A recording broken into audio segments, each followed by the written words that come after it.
Hey, episode 10 of Campfire Cooking in Another World with My Absurd Skills Season 2 just came out, which means it is review and recap time. Like usual, there will be spoilers, and also, I want to thank the people who have subscribed to the channel so far because I've seen the number tick up recently, and that's made me very, very happy, so thank you for that, and if you haven't already subscribed to the channel, you should. We do fun stuff here.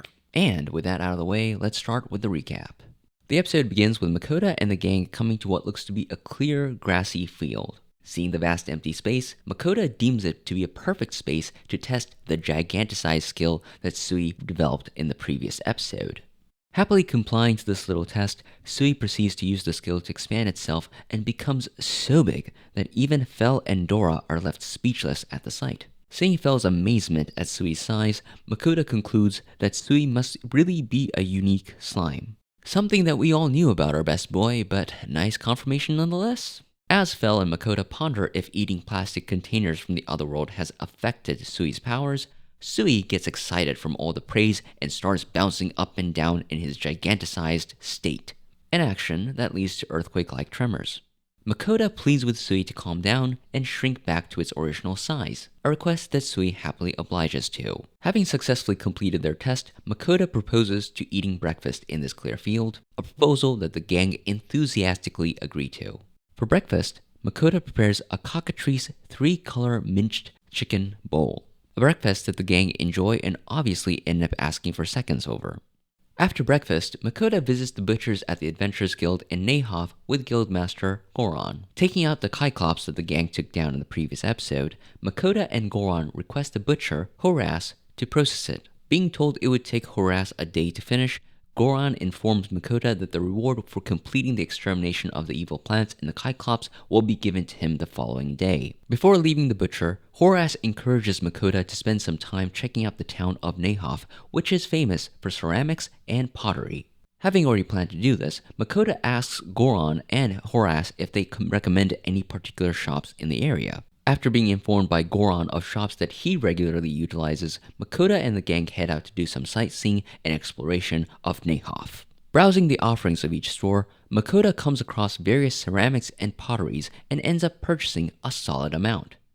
As Makoto later showcases what he bought to his familiars, Fel shows signs of restlessness and proclaims that they will be entering a dungeon now, a statement that leaves Makoto shocked and confused as he reminds Fel that the current destination for their trip is the city of Barleyland, a city by the sea, because Fel wanted to eat seafood.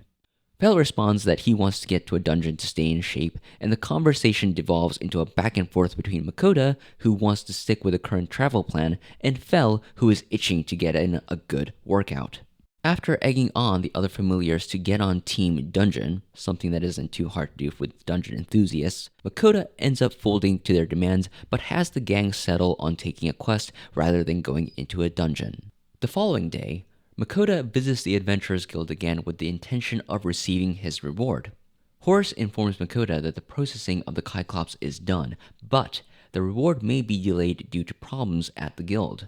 Makoto curiously asks what the problem is and is informed that a dangerous orc settlement had been found near Nahoth. Guildmaster Goron ends up asking Makoto to take on the quest of the subjugation of the orc settlement with a C-rank party, and Makoto and the gang agree. Goron introduces the gang to Shadow Warrior, a C-rank party that will be taking on this quest with them. Shadow Warrior is made up of Alonzo, the leader, Clement, Matthias, and Ernest. I believe they're going to be recurring side characters in the series. With everyone introduced to one another, Makoto proposes to head out. Upon finding out how long the trip to the orc settlement will take though, Makoto decides to have the Shadow Warrior party use a giganticized Sui as transportation, something that works out a lot better than one might expect. Now I don't know why, but I absolutely love the noise that Sui makes as they go forward. It sort of reminds me of that scene from Star Wars Episode 3 where Obi-Wan Kenobi is riding a Bractil. Definitely different sounds, but I feel like both sounds have a similar vibe going for them. Thanks to the unique style of traveling, the gang and Shadow Warrior arrive at the settlement early, at the unfortunate cost of members of the Shadow Warrior being sick from motion sickness. Deciding on a plan to have the familiars take the lead in taking out the settlement and having the Shadow Warriors take care of surviving orcs who run away, the team go forward with the subjugation. Watching the familiars take on the orcs with ease, the members of Shadow Warrior are stunned into amazement until they notice surviving orcs running away from the carnage. Fulfilling their end of the task, the Shadow Warrior and Makoto eliminate the surviving orcs. A fight that showcases how surprisingly agile and capable Makoto is if or when he wants to be. Such a shame that he often avoids doing stuff like this. As the number of active orcs die out, everyone regroups and the member of the Shadow Warrior observe in amazement at how completely the familiars had been able to wipe out the orc settlement. The familiars respond in their own way by stating that the orcs were barely worth fighting and that they would still like to be able to go to a dungeon again soon. Possibly to distract from everything, Makoto suggests that everyone have lunch and presents the group with 100% Bloody Horn Bull Tsukimi burger. Both the familiars and the Shadow Warrior party thoroughly enjoy the burgers. Once back in Nahoth, Makoto sends his familiars back to the rental mansion with the promise of giving them extra cake later. Makoto and the Shadow Warrior party head to the Adventurers Guild to report their completion of the quest and to get the orcs butchered. After splitting their rewards, the Shadow Warrior party and Makoto part ways, but not before Alonzo informs Makoto that his party will be heading to the dungeon in Aveling. Sounds like a potential foreshadowing of Makoto and the gang's future dungeon adventures. Once back from the Adventurers Guild, Makoto decides to make something special in the mansion since they intend to leave Nahoth the following day. With help from Curious Sui, Makoto makes a Bloody Horn Bull salt bake. Absolutely thrilled with the meatiness of it, the glutinous gang have a blast with this dish. And on top of that, Makoto follows up dinner with the promised cakes and pudding from Fujiya as dessert. A sight that brings pure joy to the faces of the familiars. The following morning, Makoto stops by the Adventurers Guild to pick up the reward for the evil plant and Cyclops' extermination and say goodbye to Goron and Horace.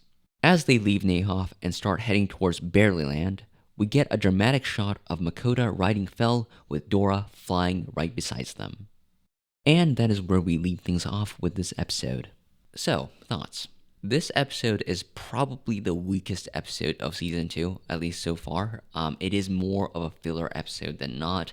If we had gone without this episode, I don't think anything would have really felt missing from this season. It also really didn't help that the animation quality in this episode was a little bit more all over the place. The food scenes were pretty good, but some of the wide-angled scenes and the initial meeting or the introduction scene to the Shadow Warrior party was rough. The studio obviously doesn't have an infinite budget, so I don't necessarily mind them cutting corners here and there, especially if it's like a wide-angled scene. As long as we can get a very good idea of what is happening in that scene, I don't really care if it's not necessarily the best animated thing in the world. Just hoping that this isn't a bad sign of what is to come. That said, there were still some solid moments here. The salt bake was interesting. It's apparently a real thing that people do. I personally am not all that interested in trying something like that, but it's interesting that it exists. The giganticized Sui scenes were fun and delightful, probably helping set us up for future arcs where this skill will be seen, but I just found the general comedy surrounding it pretty funny. All in all, I found it to be a fine episode, not something that I find to be particularly amazing or even the best episode of this season, but it was fine. I'm glad to see the gang leaving Nahoth and heading off to Berleand. B-E-R-L-E-A-N-D. How do you pronounce this? Like Berleand? It's the place by the sea. I mean, we gotta end the season with some seafood after all. Which reminds me, Season 2 comes with 12 episodes, and we are on episode 10, which means we only have 2 more new episodes left. It's gonna really bum me out when Season 2 is over. We're not gonna get any more new episodes for a while after that. But for now, if you enjoyed the video, please give this video a like, and feel free to leave me a comment down below. Am I being a little too harsh towards the episode, or do you think this might have been one of the more weaker episodes of Season 2? And if you want to see more videos like this, make sure to hit that subscribe button, and I'll be back here next week to do a review of Episode 11 of Campfire Cooking in Another World with My Absurd Skill Season 2.